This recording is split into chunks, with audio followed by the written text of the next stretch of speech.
The first time it happened, no one laughed out loud. They didn't need to. The silence itself did the job. A single dad in worn-out shoes standing in the lobby of a glass and steel empire, clutching a cheap thermos in one hand and a cracked phone in the other, while a billionaire woman in a tailored suit looked him up and down like he was a stain that wouldn't scrub out. Her eyes didn't burn with anger. They were colder than that, amused, dismissive, and in that moment, without raising her voice or lifting a finger, she made him feel smaller than he already felt inside. He didn't know it yet, but that look would change his life forever. His name was Daniel Carter, and life had not been gentle with him. Once he had dreams that felt solid enough to touch. A modest business, a home filled with laughter, a partner who believed in him, but dreams can shatter quietly, without warning. His wife died suddenly from an illness that gave no time for goodbyes, leaving him alone with a 5-year-old daughter and a mountain of bills that didn't care about grief. One bad year turned into 3. The business failed. Friends drifted away. Pride was swallowed one job rejection at a time. Now, Daniel worked as a night janitor in the very building owned by one of the most powerful women in the city. He cleaned marble floors that reflected faces richer than his future,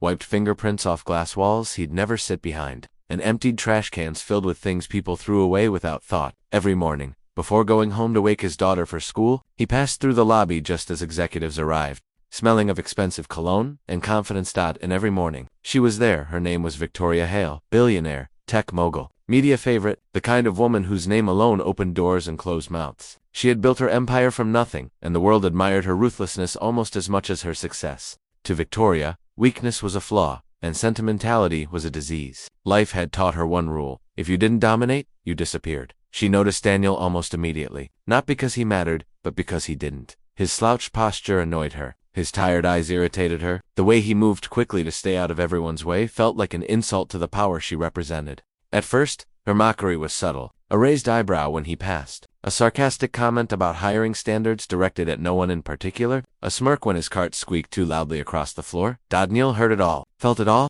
and he said nothing because at home, a little girl named Lily waited for him, a girl who believed her father was the strongest man in the world simply because he made her pancakes, shaped like stars, and read her bedtime stories even when his voice trembled with exhaustion. For Lily, Daniel would swallow any humiliation. For Lily, he would endure being invisible. The mocking became routine, a daily ritual that everyone noticed but no one interrupted. Some laughed nervously, others looked away. Daniel became the quiet background character in a story about power and success, a reminder of what happened when life didn't go according to plan. But something strange was happening beneath the surface, something Victoria herself didn't understand. She watched him more than she realized. She noticed how he never complained, even when others treated him like furniture, how he always fixed small things without being asked. A loose handle, a flickering light, a spill someone else ignored. He moved with a kind of care she hadn't seen in years. Not in boardrooms filled with sharks and egos. It bothered her. She didn't know why. One morning, she pushed too far. Daniel was cleaning near the elevator when she stepped out. Phone pressed to her ear, frustration sharp on her face. She nearly walked into his cart. Her call paused. Her eyes narrowed. "Do you people ever watch where you're going?" she said loudly, ensuring everyone nearby heard. Daniel froze, then quickly apologized, moving the cart aside. "You know," she continued, voice dripping with disdain, "this is what happens when ambition dies. You end up pushing trash for a living." The words cut deeper than she knew, not because they were clever, but because they echoed Daniel's own darkest thoughts. For a brief moment, his hands trembled. Then he steadied himself and lowered his head. "I'm sorry," he said quietly. Something in his voice lingered, a calm that didn't match defeat. Victoria scoffed and walked away, but the sound of his apology followed her into the elevator like an unanswered question. That evening, Daniel's world almost collapsed. Lily collapsed at school. A teacher called, panic, shaking her voice. Daniel rushed to the hospital, heart pounding louder than his thoughts. The diagnosis came fast and heavy, a heart condition that required immediate surgery. Expensive surgery? The kind of expense that crushed people like him. Daniel sat alone in the hospital hallway. He sold what little he had, borrowed what he could. Still, it wasn't enough. Time was running out. The next morning, eyes red from sleeplessness, Daniel went to work anyway. Because that was what he did. He showed up. Victoria noticed immediately that something was different. His movements were slower. For reasons she couldn't explain, she stopped him. "What's wrong with you?" she asked sharply. Daniel hesitated. He almost lied. He always lied. But something in her gaze felt different this time. Less mocking, more curious. "My daughter is sick," he said softly. "She needs surgery." Victoria said nothing. For once, no sarcastic remark came. She nodded curtly and walked away. But that night, she couldn't sleep. Images of her own childhood surfaced uninvited. A single mother working herself to the bone. Nights spent alone, fear she buried under ambition. She hated that memory, hated how it softened her. The next day, something happened that no one expected. Daniel was cleaning the lobby when Victoria walked straight toward him. People slowed, watched, anticipated another moment of humiliation. Instead, she stopped inches from him, and then, without warning, she leaned forward and kissed him. It wasn't romantic. It wasn't long. It was brief, purposeful, and shocking.